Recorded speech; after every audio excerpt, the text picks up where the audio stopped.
Alright, it's about time to get some work done. What I did so far, pretty much nothing. I just took this apart and you can see the mess inside of the wiring, and that's because, as I told you the last time, this thing didn't glue that well, and I found out why is that. Simply because this plastic is too smooth, and I have to scuff it, use some sandpaper, and then I'm going to glue it again. Hopefully this time it's gonna be successful. And what I bought is something which I wasn't thinking really to buy, but I found a good condition Evo 9 seats. They're basically the same one as this. This one is from Evo 9 MR, but this one are from Evo 9 RS, because you can see the red stitching. Otherwise they're pretty much the same, only the red stitchings are different. And here's the other seat. I just need to clean them up a little bit, but other than that they are in really good condition. I pay a lot of money for this. Comparing to this one, I bought them really cheap, but that was a lot of years ago. Probably what, 10 years or even more. And I paid only $700 for this one, comparing to this one, which I pay $2K for these seats, which is kind of insane, but that's another thing. I also was able to find wedge brackets, a used one, because they don't make them anymore. The previous owner kind of cut them here, which I don't like. Maybe I'm gonna weld it a little bit here, we'll see. I'm gonna clean them up and they will be like new. And I also bought a new coolant reservoir, which is not here, it's in the other garage, but I'm gonna change this one because this one doesn't have the sensor. This car have a coolant sensor, and this from this Eclipse, and my silver Eclipse doesn't have a sensor for the coolant level. Alright, so what I'm gonna do next is, first let's fix the gauge pods. I end up using 120 grit paper, and now the surface ain't smooth anymore, and the glue should stick to the plastic. This time I end up taping the gauge pod, since the last time I didn't, and I had to do a lot of cleaning from the glue. And now I just need to peel it off and reinstall the gauge pod. I think this time it will hold up. And I also spray paint this area here. It's all back together, and the fitment is 100 times better than the last time. And you can see I do have a little bit of clearance between the bottom gauge and the dash, because previously I didn't have any clearance. And I also fixed the popping gauges, because the diameter of the gauges are slightly smaller than the holes here. So simply I wrapped around some tesa tape like this, and now they're pretty solid and not going anywhere. You see, I'm trying to move them, but I can't. You can move them, but I mean, you gotta use a lot of force. So this is the new coolant overflow bottle, and it's in pretty decent condition. And here's the sensor on the bottom. The old one doesn't have one, that's why I'm switching to this one. My car is 95, and it does have this option to show if the coolant level is low. Now I just need to plug this in, and this way I will take care of one of my dash lights, which is kind of nice, since my gauge cluster does look like a Christmas tree. It's all full with coolant now, so let's start the car and see if the light is gone. I haven't started this car for quite a while. Let's see if she's actually gonna start. That's a questionable thing.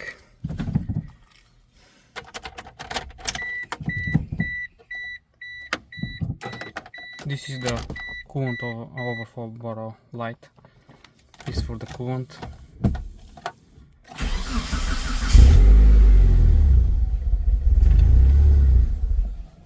And kind of start right away.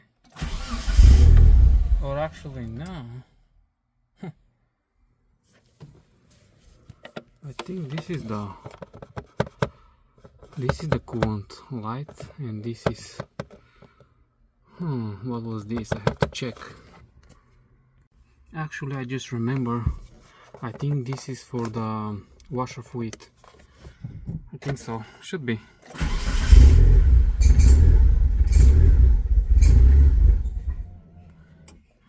I'm going to tie down this alternator belt since it's still squealing. It's all tied down. Actually, I think it's way too tight, and for some reason it's still squealing, which is pissing me off. Outside is raining really good because the weather cannot believe I'm starting the car. That's why.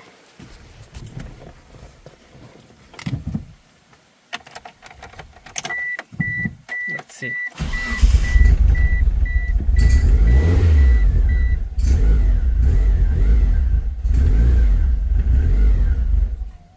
Something is not right about this belt.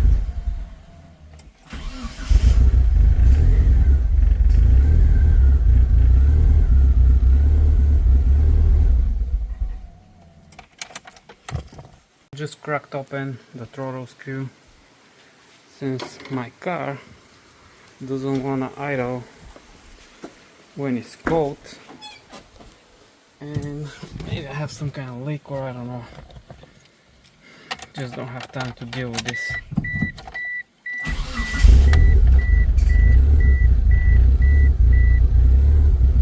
You see the light for the coolant is gone.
Is my boost gauge settings, because you see when I step on it, this thing is flashing and it's not supposed to. Now the only dash lights which I have are the one for the washer fluid, IBS one, and the airbag. The airbag and the IBS one, I don't think I'm gonna fix them, but I can fill up this washer fluid.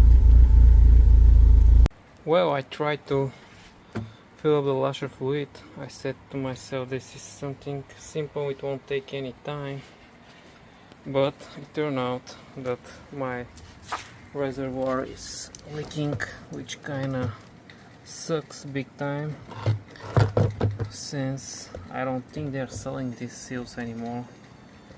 I think the leak is coming from here, at least that's what I saw. And I can see that they're really loose. That's because they're very old. Or maybe I can put some kind of sealant. I don't know. I'm going to try to fix it simply with an O-ring. I'm gonna slide it in here, and we will see if this is gonna stop the leak. This is how it turned out. The O-ring is right over here in this groove. I already installed the other one, and I think it's a lot better than before. You can see the O-ring.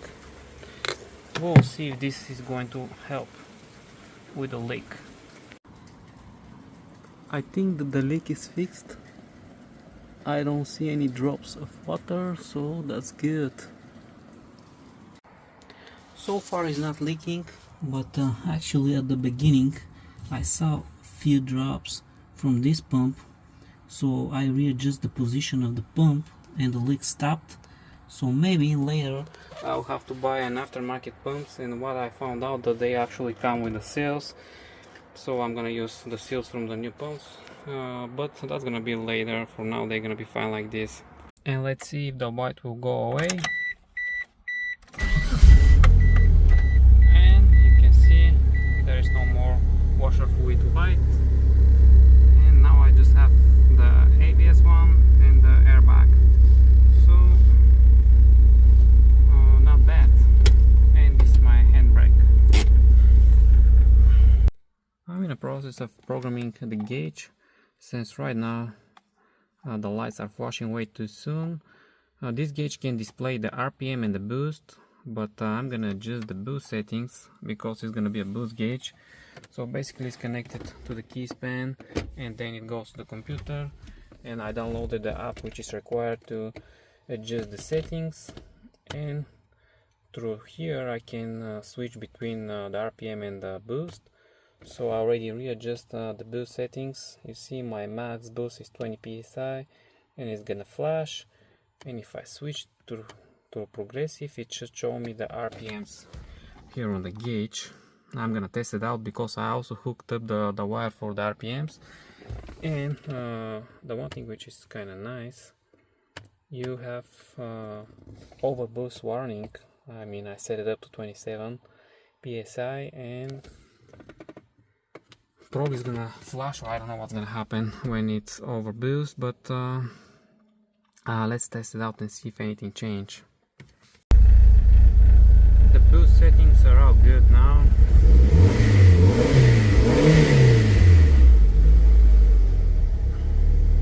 I have to test it out when I drive the car, but it should be good.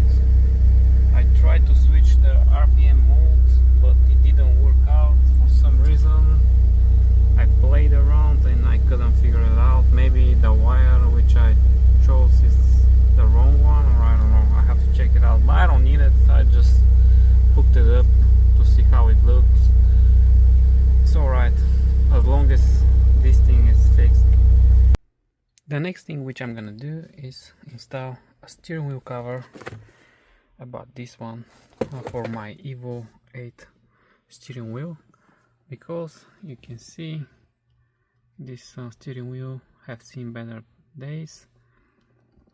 Just some few places. I mean, here it's not too bad, and a little bit of here, but the cover which I bought, it's quite nice. You have to stitch it, and it's not so easy, not difficult, but it's time consuming. And it does come with the instructions, which is not too difficult. And this is the cover which I bought. It's from Suede, and I'm gonna take it off later, but the first thing which I'm doing is taking off these clips. I already took off these two. They're 2-piece clips, and the reason why I'm taking them off is because it's a lot easier to tuck the cover than using some special tool and tucking it in. So now let's get started. And you just need to pull them very gently. Be careful not to break them. And for the bottom, it's a little bit more difficult because it does have some kind of glue. That's why. Some kind of glue here. And this is the new steering wheel cover. I already started the stitching, and it turned out pretty good. But of course I ran into the first problem. I cut the sewing thread a little bit too short, so I have to start over, but the good thing is I have a second needle and I'll start the other side and I'm gonna finish this one later. I didn't put any tape here. They are requiring, I mean, they telling you to put some tape, but I don't want to put any, like a double-sided tape, this one, but I'm not gonna put any. I see that this thing is not moving at all, so I don't want to feel it when I touch it, because I'm pretty sure you'll feel this double-sided tape. And the other mistake I made is over here. I pulled it a little bit too hard, and you see how it kind of deformed here. I'll see if I can fix it. This once I cut, I'm gonna cut. I'm about 75% done, and it's turning out really good. You can see. Now I just need to cut this and redo this section. And the reason I ran out of material here is because on the video they're actually skipping the threads. They are going every other thread. So right now I'm going through every thread. I'm going from here to here to here, but on the video they're actually going from this one to this one and from this one to this one. They're skipping threads, and it does look a lot better like I did it, and that's why I ran out of sewing thread. But for this section, which is the longest one, I had to use they're giving you two of those, and I use one of them just for this section, and that's how much material is left. You see, I mean it's a lot, but the problem with the longest section is when you're using such a long sewing thread,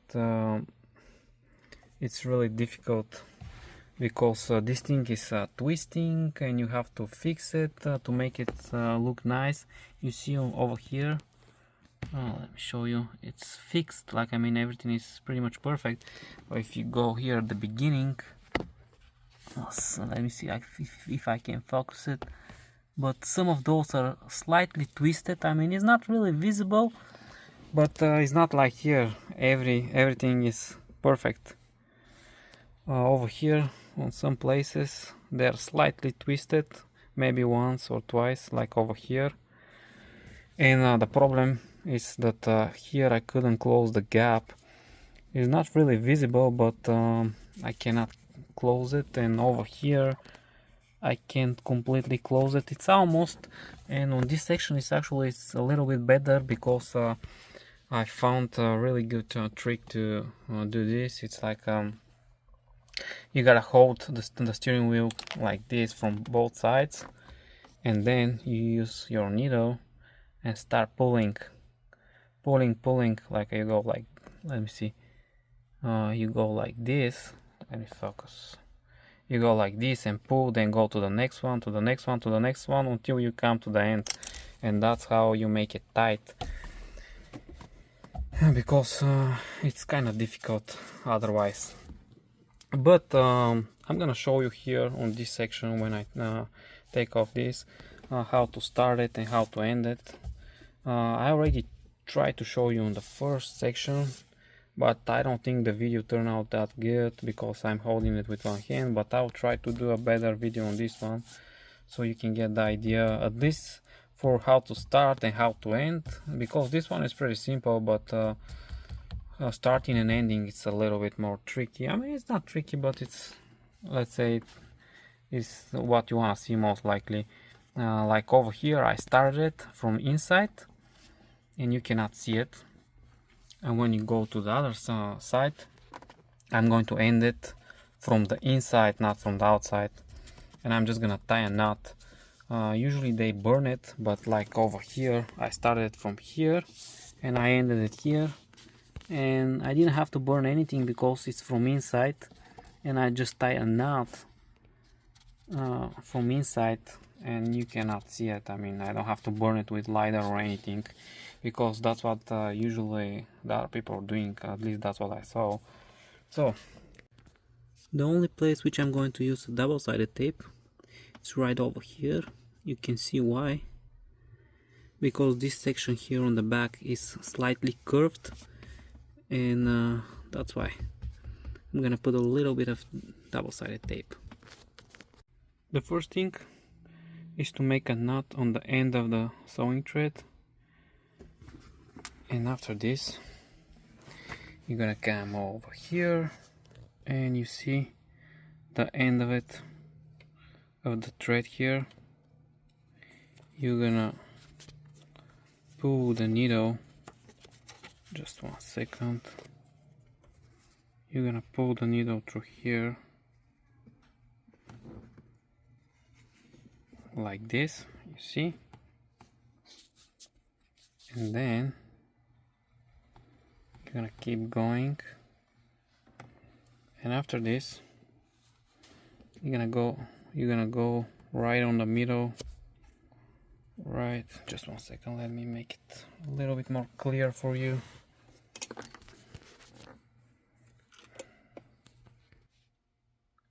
Alright, the next step is to pull the needle right over here. You're gonna go on the middle like this. You see how I ran the sewing thread, and now I'm gonna go through the middle here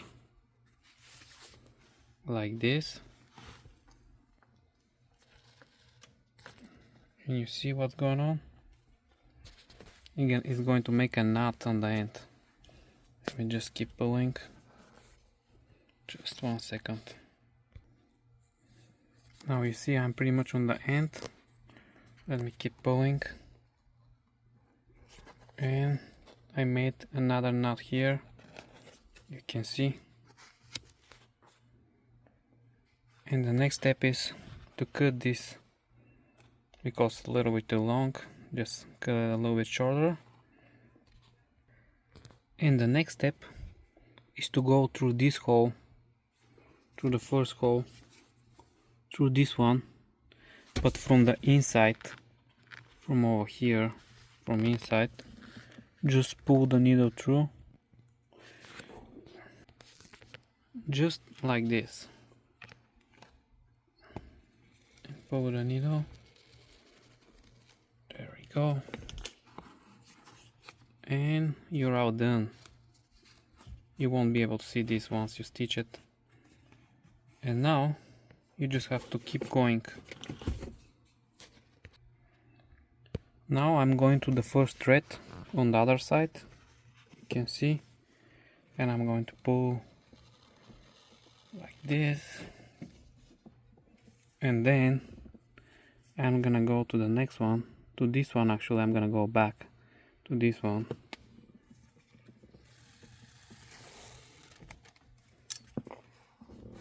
and make it tight. You can see how it's turning out. And after this I'm gonna go to the next thread. I don't know if you can see it, to the next thread, and then you're gonna go to the next one and keep going. After this it's pretty simple. You can see how I'm going from one thread to the other, and when you do this, try to use the same tension for all of them, otherwise the stitching won't be the same. It will be kind of different, and it will start shifting. So try to use the same tension, otherwise it won't look that good. And you see how mine is twisting here, and I'm trying to fix it. You gotta fix it if you want. I mean, you can leave it like this, but your best bet is to try to fix it. This way it will look a little bit better, like this, you see. And to end the stitching, you do need to go through the last hole. First, actually, you're gonna go back to the previous thread, and then you see how it's turning out. Let me focus better. You see how I went through this one, and then I went back to the previous one, and then I'm gonna go through this hole right over here, like this, and simply I'm going to tie a knot on the end, a double knot, and this thing is not going anywhere, just like I did on this one. I just need to tie the knots and it's a done deal. Pretty simple. And I did the double knot on the end and it's all done. And here's the bottom one, also done. Just need to cut it. And overall, the steering wheel look quite good. I just need to put the plastic caps, the plastic covers here, and I'm done. And this is how it looks, completely finished. It turned out very good. It's not perfect, but good enough. And let me show you from outside. This is how it looks. Really good. The next thing on my list is to reupholster the sun visors. I already cracked open the first one and I'm gonna show you how to do it. Simply, first you have to take off the old material, which is the easiest part, and then you have to get yourself a flat screwdriver, and you have two tabs here. One is here and the other one is on the other side. You gotta insert the screwdriver and twist it, but you gotta start from, let's say, somewhere here. Start twisting all the way until you hear a pop, but still you're not gonna be done because this thing is not held only by these two tabs. You see, this is the tab. There we go. That's how it's held together. But also this thing is glued or maybe welded, plastic welded. You see all the way these lines. It's welded to the top. So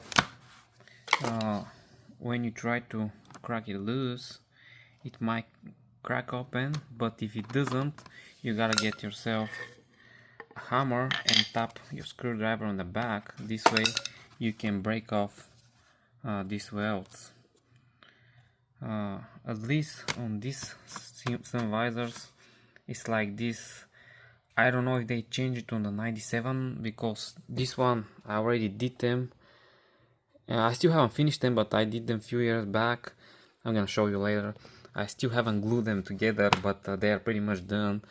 I just never finished them. But since the 95, usually it's like a better build, or I don't know, it's like it's a lot more solid comparing to the 97. After 97, 98, 99, they start kind of skipping on things, like, I mean, and I don't remember that it was that difficult to crack open these sun visors. But this is what I did. And the next thing after you lose all this, you do have this pin here, which you do need to insert some pick, something to pull it out. So you insert the pick, and then you're gonna take it off. Pretty simple. You see this? Let me show you. I already kind of start taking it off, but basically the pin will come out through this hole. You can crack it open all the way and then try to take it off from here, but you will break some of the clips, like I already did on the first one. You see there are few clips here which are holding the pin, like over here, but they're not that important. I'm still going to be able to reinsert the pin. It's not gonna be wobbling or anything.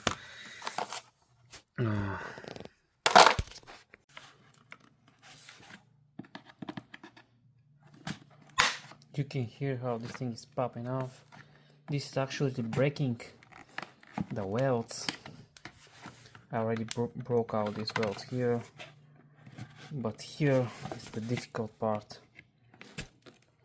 You see, this thing is not cracking loose, and that's because it's glue welded a lot better. This section is the easiest, and that's why I'm telling you, you don't need a hammer to tap it off, otherwise I don't see how this thing is gonna break off. Maybe like this, let me, something like this. I'm gonna tap it from the, you see, I broke it. I mean, I didn't broke the thing, but I broke the weld or the glue, whatever. And you gotta keep going.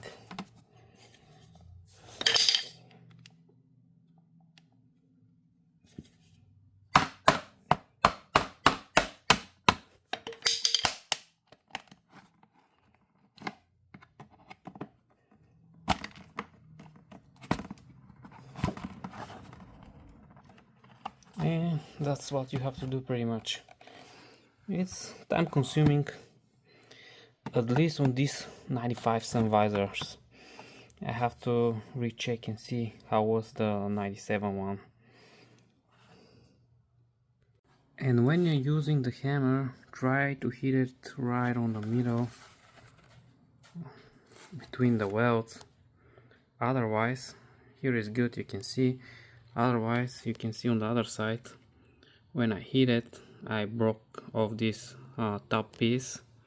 The bottom is still there, but the top is broken. That's because I didn't hit it right on the middle.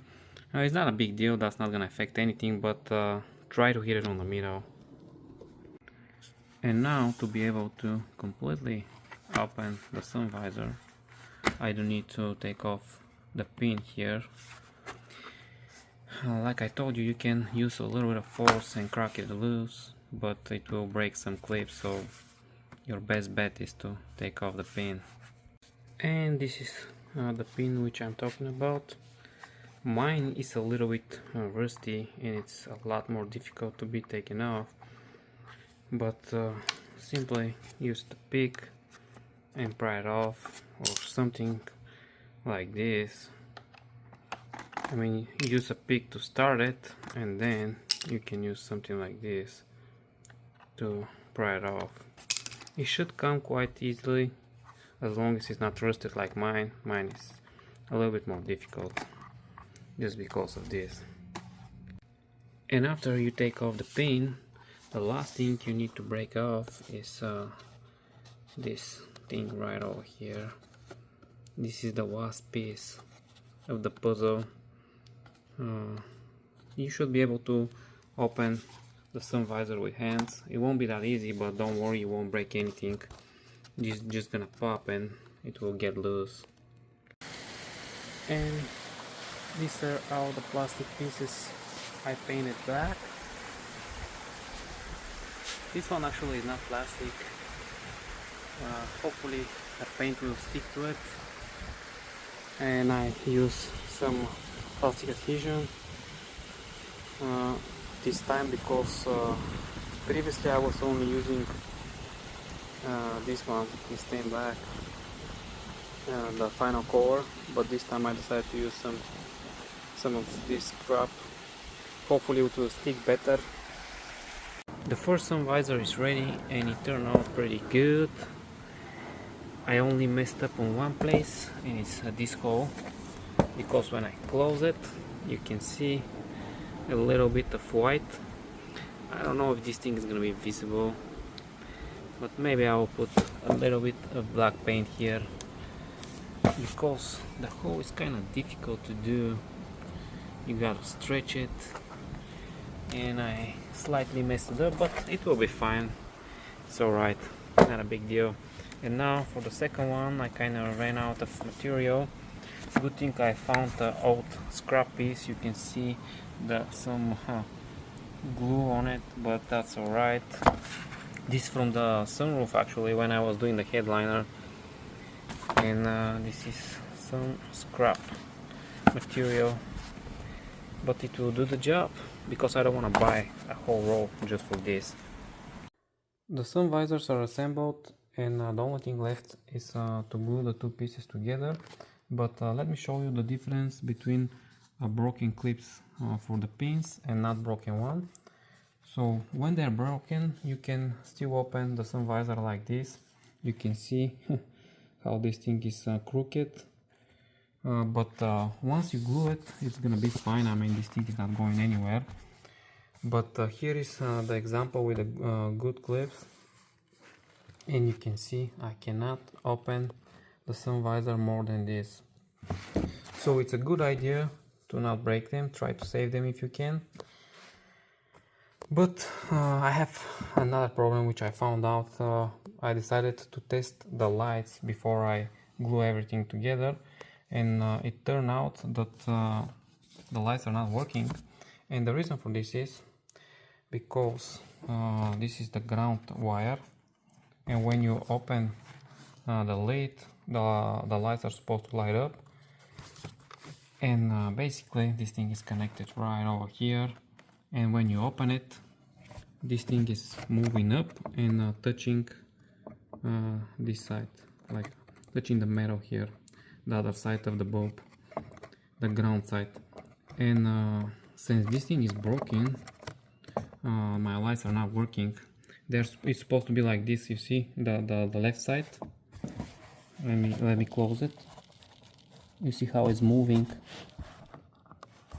So this thing is supposed to move up here, and when the ground is connected, it's gonna touch it and the lights are gonna turn on. But since both of them are broken, I'm going to try to change only the lids, since this one is the opposite side. So basically I can use this one for this and this one for this, but I just need to try to replace the lids, only the lids, nothing else. I'm not sure if I can do this, but I'm gonna give it a shot. And here is my other sun visor. This is for my silver Eclipse, which I put together a long time ago, and I never glue it together, and I still haven't put the pin here. But on this one I think I broke the clips. But anyway, this one is in good condition, so let me show you. You can see this one here. Just look what's gonna happen when I move it. You see how it's touching the metal here. I have to clean this one because it's painted a little bit, but that's okay. And basically that's how this thing works. So it's possible to take only the cover. You have to pop out these two clips, one here and one on this side. Just pop them out, and when you go on the other side, this thing, you see this is holded with clips here. Oh, this one is slightly broken actually, I can see. On the other side it's good. That's not good here, but we'll see if it's gonna hold up. I was able to put it back together, and so far it's working. Should be fine. And here's on the other side. The first sun visor is ready, but the problem I ran into is that this clip here, which is supposed to click and close everything, is not working. I mean, I see how they hit it with one arm and it's gonna click and close, but it's not working. I even try with these clamps to close it, but it's just not working. So right now the only thing holding these pieces together is the glue. For some reason this clip is not working for me. Maybe it's too much the weight, like the material, it's too thick, I don't know. The glue is mixed and it's ready to apply. And one thing is maybe good to be done later, install this pin after you glue it together, because right now you can see I have to use something to hold it open, but it will be fine. the glue is applied and ready to be closed. And just like this, it's all clamped together. And I already took off the clamps of this one, and so far it's all good. The sun visors are all completed, and I just touched them up a little bit with a black marker here, and they look pretty good. Right now I hooked up one of the sun visors with 12 volts, so this is the positive and this is the negative, and when you open the lid you can see the light is turning on. It's only one right now. I'm going to install the LED lights. I already installed the LED on this one, but they're a little bit too bright, so I really don't recommend them for here, because they're gonna blind you if you wanna see yourself on the mirror. I'm gonna switch them and I'll show you how bright it is. Alright, it's all hooked up and you can see how bright it is.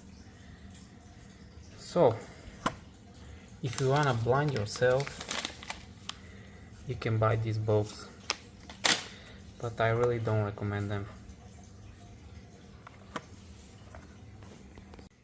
If you flip them about 90 degrees, just like this, it's a little bit better, and maybe you can use them. I will use them because I don't have any other of those, so I'm gonna use the LED ones. And when you flip them 90 degrees, you can use them. You can see it's not that bad. If I switch to the other one, you can see how bright this one is. Doesn't matter what I do.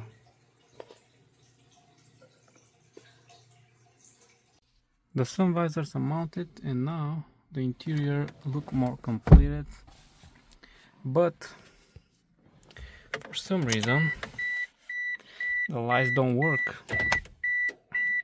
Most likely I don't have a 12 volts up to here. I have to test it. This car just can't give me a break. Anyway, I'm going to end the video here. It's way too long anyway, so thanks for watching guys, and see you on the next one.